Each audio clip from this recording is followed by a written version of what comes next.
The vast emptiness of space held no comfort for Captain Reed as he watched his fleet's engines sputter and die, one by one. 300 massive ships, each carrying thousands of his people, hung motionless in the cold void just beyond a primitive solar system. The blue-green marble of the third planet seemed to mock them with its peaceful glow. "Status report," Reed commanded, his voice steady despite the fear gnawing at his stomach. The bridge crew of the flagship worked frantically at their stations, their four-fingered hands dancing across holographic displays. "Sir, quantum drive failures across all ships," reported First Officer Allen. "The anomaly we passed through has completely disrupted the quantum field matrices. We're dead in space." The officer's silver skin reflected the red warning lights that flashed across the bridge. Reed closed his three eyes and took a deep breath. 2 million refugees depended on him, men, women, and children who had fled their dying star system in search of a new home. They had enough supplies for 3 months, maybe 4 if they rationed carefully. After that, "Show me the scan results of nearby systems," he ordered. "There must be someone who can help." The holographic display flickered to life, showing detailed scans of the nearby solar system. Most of the planets were either gas giants or barren rocks, but the third planet, there was something different about it. "Sir, we're picking up thousands of artificial signals from the third planet," Allen reported, surprise evident in his voice. "Radio waves, primitive spacecraft, and they appear to have a small space station in orbit." Reed leaned forward, his interest piqued. "A developing civilization. What level of technology are we looking at?" "Very primitive by our standards, sir. They haven't even developed basic quantum mechanics for space travel. They're still using chemical rockets and—" Allen paused, checking his readings again. "Sir, they're using mechanical technology that we abandoned centuries ago." Reed was about to dismiss the possibility of help when something caught his eye in the historical database. "Show me their information networks. Let's see what kind of species we're dealing with." The screens filled with streams of data intercepted from Earth's internet.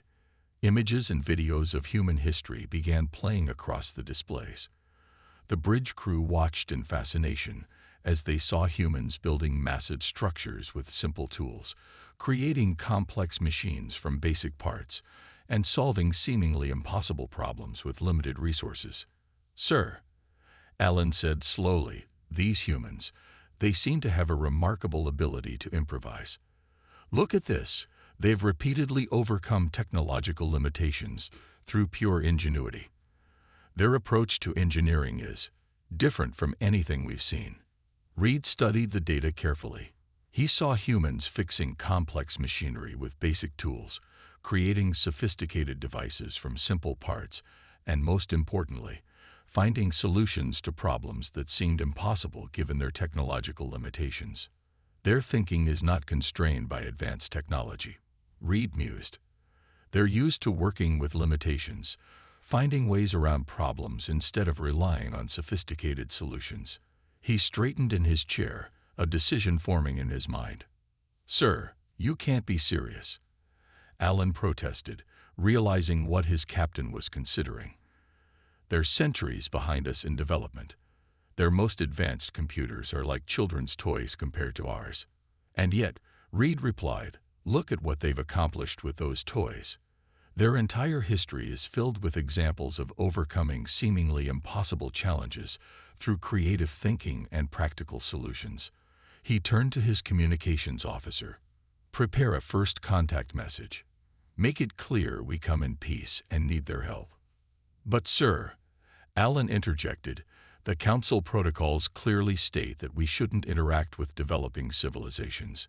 We could disrupt their natural development." Reed gestured to the warning lights still flashing across the bridge. "The protocols also don't account for 2 million refugees dying in space. Sometimes, First Officer, we must trust our instincts." He watched as more engine failure reports flooded in from the fleet. "These humans, they think differently from us. They're used to solving problems with limited resources. Right now, that's exactly what we need." As the communications officer began composing the message, Reed watched the blue planet spin slowly in the holographic display. Their fate now rested in the hands of a species that still thought transistors were high technology. But something in his gut told him these primitive humans might just be exactly what they needed. "Send the message," he commanded.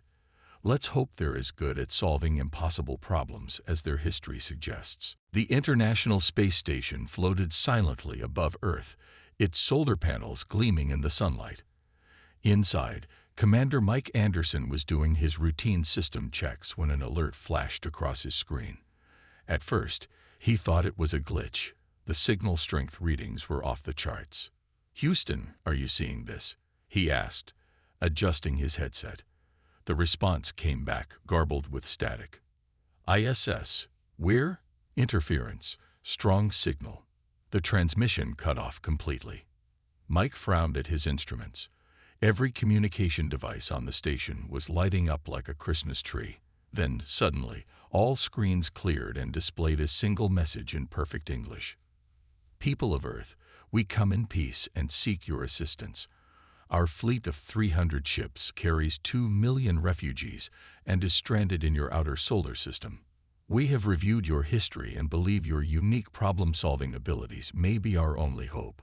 Mike read the message 3 times, his heart pounding.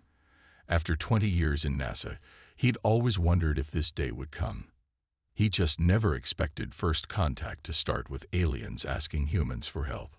"Houston, if you can hear this, you need to see this message." He quickly backed up the data and began recording everything. Within hours, the story broke worldwide. News channels showed the same images. Massive alien ships, each the size of a small city, floating motionless beyond Neptune's orbit. The aliens had included basic technical data about their situation, and engineering teams worldwide were already analyzing it. In Washington, D.C., the president sat in the Emergency Operations Center, surrounded by military leaders, scientists, and diplomats. Dr. Anna White, the head of NASA's engineering division, was explaining the situation. "The aliens call themselves the Stellar Wanderers," she said, pointing to the technical readouts. "Their quantum drive technology is centuries ahead of anything we've even theorized. But something in space disrupted all their systems at once. And they're asking us for help." General Peters scoffed. "Us? With our primitive technology? That's exactly why they're asking us." Anna replied, her eyes bright with excitement. "Look at their message again. They've studied our history. They know that humans have a knack for solving complex problems with limited resources." The president leaned forward. "Dr. White, can we actually help them?" Anna smiled. "Mr. President, human engineers have been fixing seemingly impossible problems since we invented the wheel. We might not understand their quantum technology, but maybe that's our advantage. We'll look at it with fresh eyes." The meeting was interrupted by another incoming transmission. This time, it was a live video feed. The alien captain appeared on screen, his silver skin and 3 eyes causing a brief stir in the room. "Greetings, leaders of Earth," Captain Reed said. "I am Captain Reed of the Stellar Wanderers. We apologize for our sudden appearance, but our situation is dire. Our fleet carries families who fled their dying star system. Without repairs, we will not survive longer than 3 of your Earth months." The president stepped forward. "Captain Reed, I speak for Earth when I say we want to help. But your technology is far beyond our understanding. What makes you think we can assist?" "We have watched your historical records," Reed replied. "Your species has an extraordinary ability to solve problems with minimal resources. Where our people might see only quantum solutions, you might see a simpler path. Sometimes, as we have learned, the most advanced solution is not always the best one." The room fell silent as everyone processed this. Here was an advanced alien civilization admitting they needed humanity's primitive approach to problem-solving. The president looked around the room, seeing determination in every face. "Captain Reed, we accept your request for help. We'll need all the technical data you can share, and we'll assemble our best engineers immediately." Reed's three eyes blinked in what seemed like relief. "Thank you. We are transmitting our technical specifications now. And there is one more thing. We would like to request that some of your engineers visit our ships. We believe direct observation might be crucial." As the meeting continued, news stations worldwide broadcasted the same headline: "Humanity's greatest engineering challenge, saving 2 million alien lives." In universities, research labs, and engineering firms across the globe, humans began doing what they did best: finding creative solutions to impossible problems. The massive alien ship's engine room buzzed with activity as human engineers in spacesuits floated around the quantum drive core. Their helmet lights illuminated the strange technology that surrounded them, casting dancing shadows on the metallic walls. Bob Rogers, a mechanic with 30 years of experience, fixing everything from tractors to space shuttles, studied the holographic diagrams floating in front of him. Despite the advanced technology, something about the engine's failure pattern seemed oddly familiar. "Hey, Pete," he called to his colleague, "does this remind you of anything?" Pete Williams, a former car mechanic turned NASA engineer, moved closer. "You know what? It's like that old transmission problem we used to see in the '85 trucks. Different scale, way different technology, but the same kind of cascade failure." The aliens watching them exchanged confused looks. One of them, Chief Engineer Trell, spoke up through their translator. "I don't understand. How can you compare our quantum drive system to your primitive combustion engines?" Bob smiled behind his helmet visor. "Machines are machines, friend. Whether they run on gas, electricity, or quantum whatever, they all follow patterns. And this pattern here," he pointed to the holographic display, "I've seen it before." The human team had been studying the alien engines for 3 days now. While the quantum technology was far beyond their understanding, they had noticed something the aliens had missed: a simple mechanical issue that was causing the quantum field to destabilize. Dr. Linda Cooper, the team's quantum physicist, floated over with her tablet. "Bob's right. Look at this simulation." She pulled up a 3D model showing the engine's moving parts. "The quantum field isn't failing because of the anomaly you passed through. It's failing because these mechanical stabilizers are out of sync." Trell's 3 eyes blinked rapidly. "But our quantum computers show no issues with the stabilizer systems." "That's because you're looking at it as a quantum problem," Pete said, pulling out a simple wrench. "Sometimes you need to stop thinking about the fancy stuff and look at the basics." "May I?" After getting permission, Pete moved to one of the stabilizer units. Using his wrench, he made a slight adjustment to its mounting bracket. The holographic displays immediately showed a 10% improvement in quantum field stability. The alien engineers stared in disbelief. Trell moved closer to examine Pete's work. How did you know?" "Vibration," Bob explained, pointing to the other stabilizer units. "These brackets are experiencing metal fatigue from normal wear and tear. They're shifting by tiny amounts, throwing off your quantum calculations. Your computers don't register it because they're programmed to look for quantum problems, not mechanical ones." Linda nodded. "It's like having a perfect recipe but cooking on an uneven stove. No matter how good your ingredients are, if the pot's not sitting right, your food's going to burn." The human team spent the next few hours explaining their proposed solution. It was almost embarrassingly simple by alien standards. Basic mechanical fixes combined with some custom-made braces to prevent future misalignment. "Let me understand this correctly," Trell said, studying their design. "You want to fix our advanced quantum drive system using metal brackets and mechanical adjustments." "Sometimes the simplest solution is the best solution," Bob replied. "Your quantum technology is incredible, but it still needs physical hardware to work. Take care of the hardware, and the quantum stuff will take care of itself." Initial tests proved promising. After adjusting the stabilizers on one engine, its quantum field strength increased to 60% of normal capacity. It wasn't perfect, but it was enough to prove their theory. Captain Reed himself came to inspect their progress. "This is "Remarkable," he said, watching the improved engine readings. "Our engineers were so focused on quantum solutions that we never considered checking the mechanical components. That's why you called us, isn't it?" Linda smiled. "Sometimes you need a fresh perspective, someone who thinks differently." As the human team prepared to implement their solution across the fleet, Bob couldn't help but chuckle at the irony. The most advanced civilization they'd ever met needed help because they'd forgotten one of the most basic rules of engineering. No matter how sophisticated your technology, you still need to check the nuts and bolts. The repair operation was in full swing across the alien fleet. Teams of human engineers, equipped with both high-tech tools and basic mechanical equipment, worked alongside their alien counterparts. Transport ships shuttled between Earth and the stranded fleet, bringing supplies and fresh crews.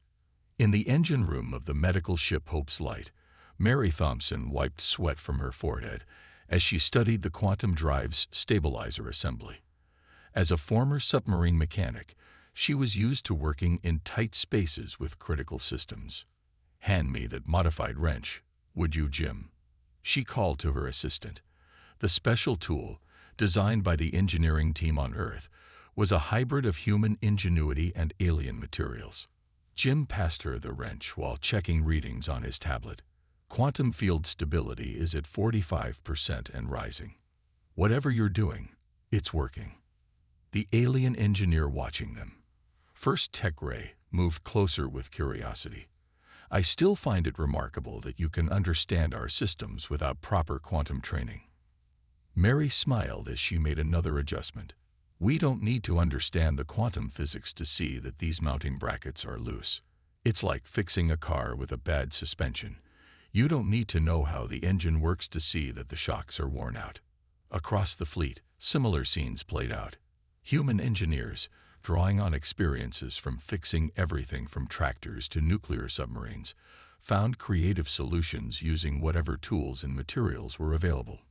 In the flagship's command center, Captain Reed watched the progress reports with growing amazement. "Their methods are unorthodox," he commented to Dr. Linda Cooper, who had been appointed as the human liaison. "That's putting it mildly," Linda laughed.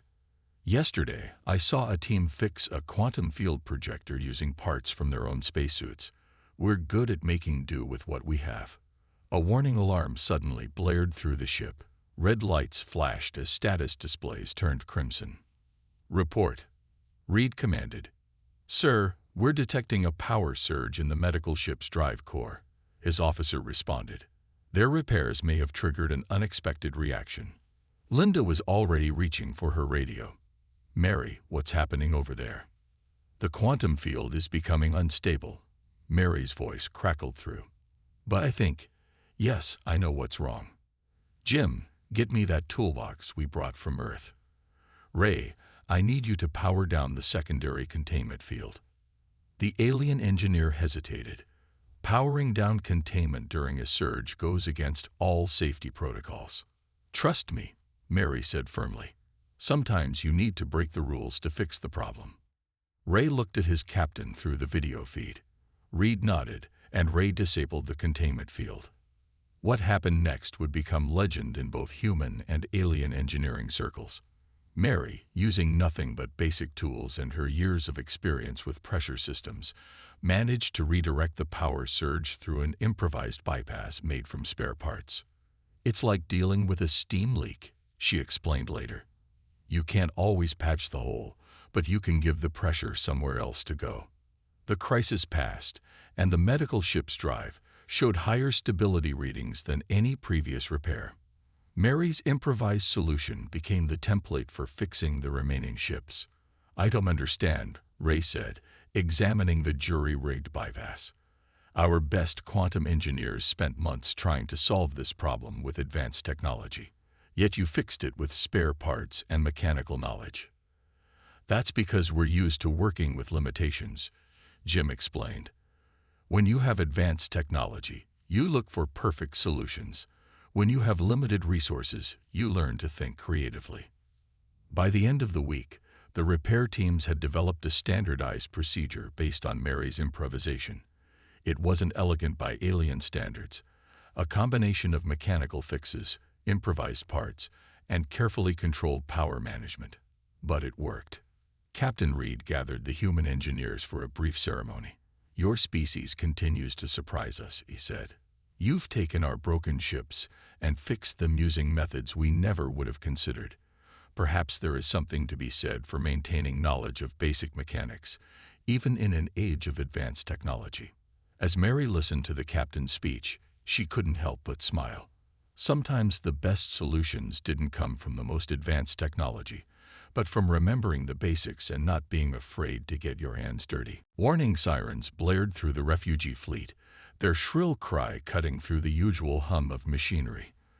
On the flagship's bridge, Captain Reed watched in horror as red warning lights spread across the fleet status display like a virus.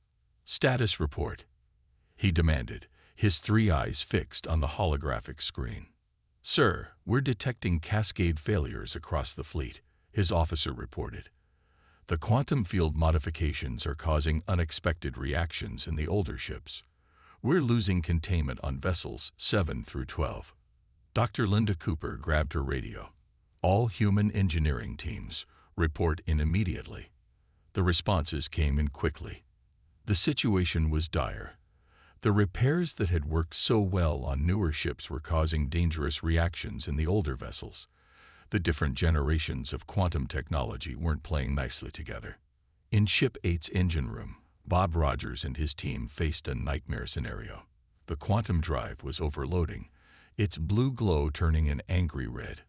Alien crew members rushed to evacuate, but Bob and his team moved closer to the failing drive. "We've got maybe 10 minutes before total failure," Bob's assistant, Frank, called out. "The quantum field is becoming unstable." Bob looked at the engine with experienced eyes. 20 years of fixing nuclear reactors had taught him that panic never solved anything. "Get me the emergency toolkit. The one with the old-school mechanical tools." The alien chief engineer, Trell, who had stayed behind, stared at him in disbelief. "This is a quantum drive failure. Your primitive tools cannot possibly help." "Maybe not," Bob agreed, pulling out what looked like a simple wrench. "But I've learned that when high-tech fails, sometimes you need to get back to basics. Frank, give me a hand here." Working with practiced efficiency, Bob and Frank began disconnecting parts of the quantum drive's outer casing. Their movements were quick but careful, like surgeons performing an emergency operation. "What are you doing?" Trell asked, his voice rising in panic. "The safety protocols." "Sometimes protocols have to take a back seat to survival," Bob interrupted. "Look, your quantum field is overloading because these old ships have different safety systems. But under all that fancy quantum stuff, it's still just a power system. And what do you do when a power system overloads?" Frank grinned as he caught on. "You give it somewhere to vent." Using spare parts and tools from their emergency kit, the human team quickly constructed a crude but effective pressure release system. It wasn't pretty, a combination of mechanical valves and repurposed coolant lines, but it might just work. "This is insane," Trell muttered, watching them work. "You're trying to control a quantum field breach with mechanical valves." "Sometimes the best solutions are the simple ones," Bob replied, making final adjustments. "Ready, Frank." The drive's warning sounds reached a fever pitch. The quantum field was seconds from collapse. "Now," Bob called. They activated their makeshift system. For a terrifying moment, nothing happened. Then, gradually, the angry red glow began to fade. The warning sirens quieted. "It's working," Frank shouted, checking his readings. "Field strength dropping to safe levels. Containment holding." Bob immediately got on the radio. "This is Rogers. We've got a solution for the older ships. Get ready to transmit emergency modification plans." Across the fleet, human engineering teams implemented Bob's improvised solution. Ship by ship, the crisis was brought under control. What could have been a catastrophic disaster became instead another example of human ingenuity. Hours later, in the flagship's conference room, Bob explained their solution to a mixed audience of human and alien engineers. He used a simple water bottle to demonstrate the principle. "Think of it like a pressure cooker," he said. "When pressure builds up too much, you need a release valve. All we did was give the quantum field a controlled way to vent excess energy. Sometimes the simplest solution is the best one." Captain Reed looked at the crude diagrams with a mixture of amazement and amusement. "You saved 12 ships and thousands of lives using what amounts to a pressure release valve. That's humanity for you," Linda said proudly. "We might not understand quantum physics, but we understand that every system, no matter how advanced, needs a way to let off steam." The aliens began to understand something important that day. Advanced technology was wonderful, but there was still value in understanding basic principles. Sometimes, the difference between disaster and survival wasn't the most advanced solution. It was the simplest one that worked. The vast expanse of space around the alien fleet now buzzed with activity. Earth had launched its largest space operation in history. Dozens of human spacecraft, from small repair vessels to large cargo ships, moved between the massive alien vessels like worker bees around giant hives. Inside the fleet's command center, the Joint Human-Alien Coordination Team worked around the clock. Large screens showed the status of all 300 ships, with repair progress updated in real time. What had started as an emergency response had evolved into a well-oiled operation. Teams Alpha through Delta report all critical repairs complete on the outer ring ships, reported John Miller, the Human Coordination Chief. His desk was covered with both human tablets and alien holographic displays. Moving on to the inner circle now. Captain Reed watched the operation with pride. The humans had transformed their rescue mission into something remarkable. They'd set up a system where engineering teams from different countries worked in shifts, ensuring continuous progress while sharing discoveries and solutions. "I never expected such efficiency from a species that hasn't even mastered interstellar travel," Reed commented to Dr. Linda Cooper, who had become his trusted advisor. Linda smiled as she watched a Russian repair ship dock with an alien vessel. "We may not have quantum drives, but we know how to work together when it matters. Look there. That repair team has engineers from 5 different countries working as one unit." On one of the refugee ships, named Starseeker, a mixed team of human and alien engineers was implementing the latest round of improvements. Tom Baker, a former oil rig mechanic, was teaching a young alien engineer how to spot mechanical problems before they affected the quantum systems. "See this vibration pattern?" Tom pointed to a support strut. "That's going to cause problems if we don't fix it now.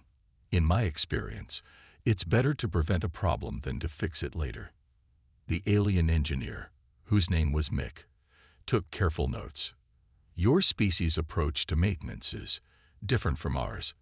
We rely heavily on computer diagnostics." "Nothing wrong with computers," Tom replied, tightening a bolt. "But sometimes you need to trust your eyes and ears too. Machines talk to you if you know how to listen." Across the fleet, similar scenes played out. Human engineers shared their practical knowledge while learning about alien technology. The aliens, in turn, began to appreciate the value of human-style problem-solving. In the medical ship, Mary Thompson and her team had finished installing their improved version of the quantum field stabilizer. What had started as an emergency fix had evolved into a robust system that combined alien technology with human mechanical engineering. "The new design is actually more efficient than our original system," admitted Ray, the alien chief engineer. "By adding your mechanical safeguards, we've reduced the strain on the quantum matrix by 30%. Mary nodded as she checked the final readings. "Sometimes the best solution is a mix of old and new. Your quantum technology is amazing, but adding some basic mechanical failsafes makes it more reliable." The operation had another unexpected benefit. News of the rescue mission had united Earth in a way nothing else had before. Countries shared resources and expertise freely. Old rivalries were set aside as humanity worked together toward a common goal. In a cargo bay turned workshop, engineers from China, America, Russia, and India worked side by side, modifying Earth tools to work with alien technology. They created a new set of hybrid tools that combined human practicality with alien materials. "It's amazing what we can accomplish when we work together," said David Chung, watching teams prep for the next repair shift. "3 months ago, we didn't even know aliens existed. Now we're helping them fix their ships using tools we invented together."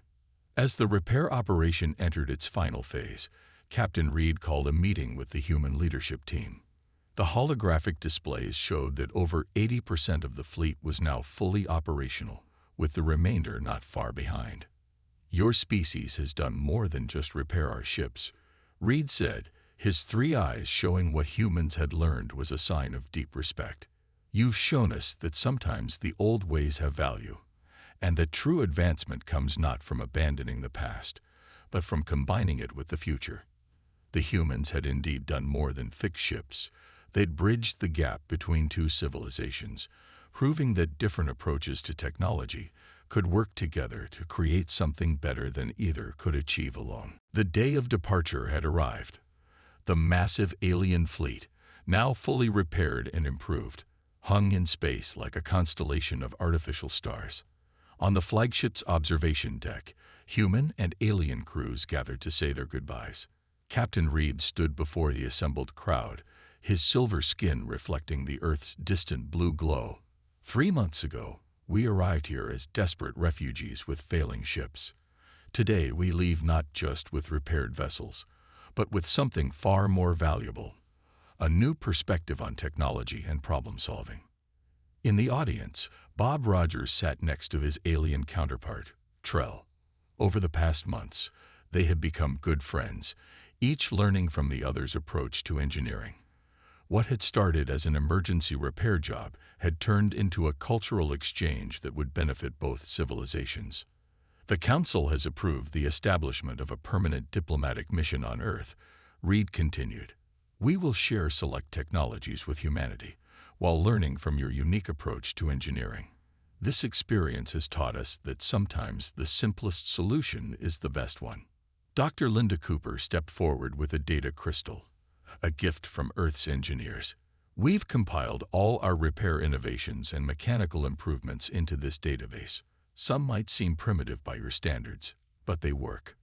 The alien admiral, who had arrived a week ago to inspect the fleet, accepted the crystal with all 3 eyes blinking in their version of a smile. "Primitive but effective, that seems to be humanity's specialty. The Council was skeptical when we first requested Earth's help.